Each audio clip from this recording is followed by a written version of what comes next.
করা হয়েছে এই বাংলাদেশ জাতীয়তাবাদী দলের একমাত্র গণতন্ত্র প্রতিষ্ঠার জন্য গণতন্ত্র দাবি। সর্বশেষ কোটা আন্দোলন নিয়েও রাস্তায় আমাদের ছাত্র জনতা নেমেছে। এখানে আমাদের ভারপ্রাপ্ত চেয়ারম্যান তারেক রহমানের নেতৃত্বে এখানেও জাতীয় ঐক্যবদ্ধ হয়ে সমস্ত রকম সাহায্য সহযোগিতা আন্দোলন সংগ্রাম। আমরা জাতিকে বিভক্ত করতে চাইনি বলে সেদিকে কোটা আন্দোলনকে আমরা সমর্থন দিয়ে ওই আন্দোলন যৌক্তিক যে আন্দোলন, যে এই ফ্যাসিস্ট সরকার যদি থাকে, এই ফ্যাসিস্ট স্বৈরাচারী সরকার যদি থাকে, কোটা আন্দোলনের মধ্য দিয়ে এই সরকার যদি টিকে থাকে তাহলে বাংলাদেশের রাষ্ট্র ব্যবস্থা থাকবে না। যেমন করে 60 লক্ষ নেতা কর্মীর বিরুদ্ধে মামলা দেওয়া হয়েছে, এবার আর শেখ হাসিনা থাকলে 60 লক্ষ নেতা কর্মী খুন করবে, গুম করবে, দেশের স্বাধীনতা ধ্বংস করে দেবে। তাই আমরা এই কোটা ছাত্র ভাইদের সাথে আমরা জাতীয় ঐক্যবদ্ধ হয়েছি। এই কোটা আন্দোলনে আমার পাশে লাশ পড়েছে, হেলিকপ্টার দিয়ে যে গুলি করা হয়েছে, আমি হয়তো ভেবেছিলাম আমি একটা টিনের ঘরের পাশে, যখন সেখানে একটা চরচর করে একটা শব্দ হচ্ছে, প্রথম ভাবছিলাম হয়তো কেউ ধূলিকণা বা ইটের কিছু মারছে। পরবর্তী হয়তো দেখলাম একটা ছেলে গুলি খেয়ে পড়ে গেল, এখানে তার মাথায় আঘাতপ্রাপ্ত, সে স্পটে ডেথ হলো, অনেক আহত হলো। এই দাবিগুলো আমরা রাস্তা ছিলাম, সকলে রাস্তা ছিলাম, গোটা আন্দোলনকে সমর্থন করছে আমাদের সন্তানদের যৌক্তিক দাবি, কিন্তু সেই দাবির মধ্যেও কিন্তু ছিল জাতির দাবি। আজকে কোটা আন্দোলনের একক সরকার না, এই কোটা আন্দোলনের জন্য একমাত্র সর্বশেষ না, আজকে আপনাদের ঐক্যবদ্ধ হবে, আমাদের ঐক্যবদ্ধ হতে হবে।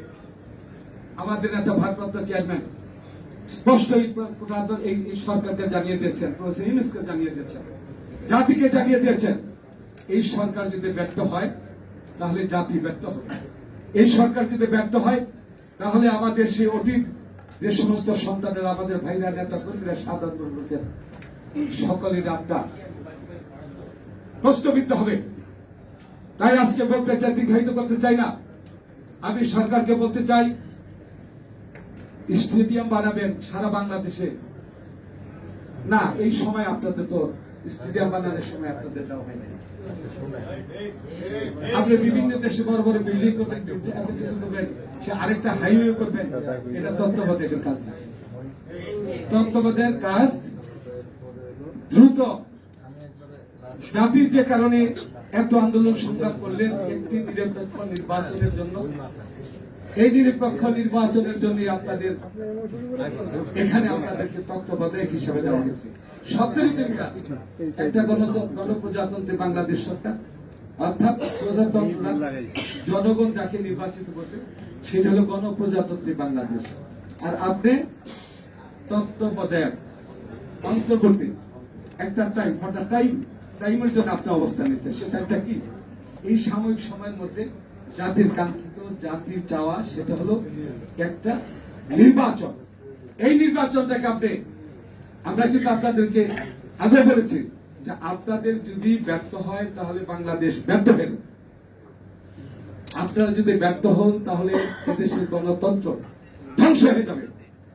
আপনাদের নিয়ে অনেক ষড়যন্ত্র হচ্ছে, দেশে বিদেশে অনেক ষড়যন্ত্র চলছে। প্রতিবেশী রাষ্ট্রে আজকে প্রেতাত্মা নয়, স্বৈরাচারী শেখ হাসিনা ফ্যাসিস্ট।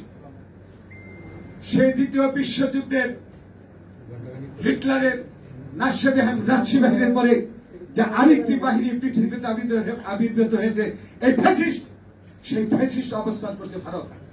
পারে না ভারত যদি আমাদের বন্ধু হয়ে থাকে। একটি বন্ধু রাষ্ট্র আরেকটি বন্ধু রাষ্ট্রের ফ্যাসিস্টকে জায়গা দিতে পারে? তাহলে কি তারা আমাদের বন্ধু হতে পারে? তারা আমাদের বন্ধু হতে পারে না। আমি মোদী সরকারকে বলতে চাই, ভারতের সাম্প্রদায়িক মোদীকে বলতে চাই, বাংলাদেশকে যদি বন্ধু প্রতি মনে করেন, নেপাল, ভুটান, অন্য দেশকেও যদি বন্ধু প্রতি মনে করেন, তাহলে দ্রুত শেখ হাসিনাকে আপনার দেশ থেকে তাড়িয়ে দেন, জায়গা দেন। আপনারা ছাড়া পৃথিবীর কোন দেশ শেখ হাসিনাকে জায়গা দিবে না।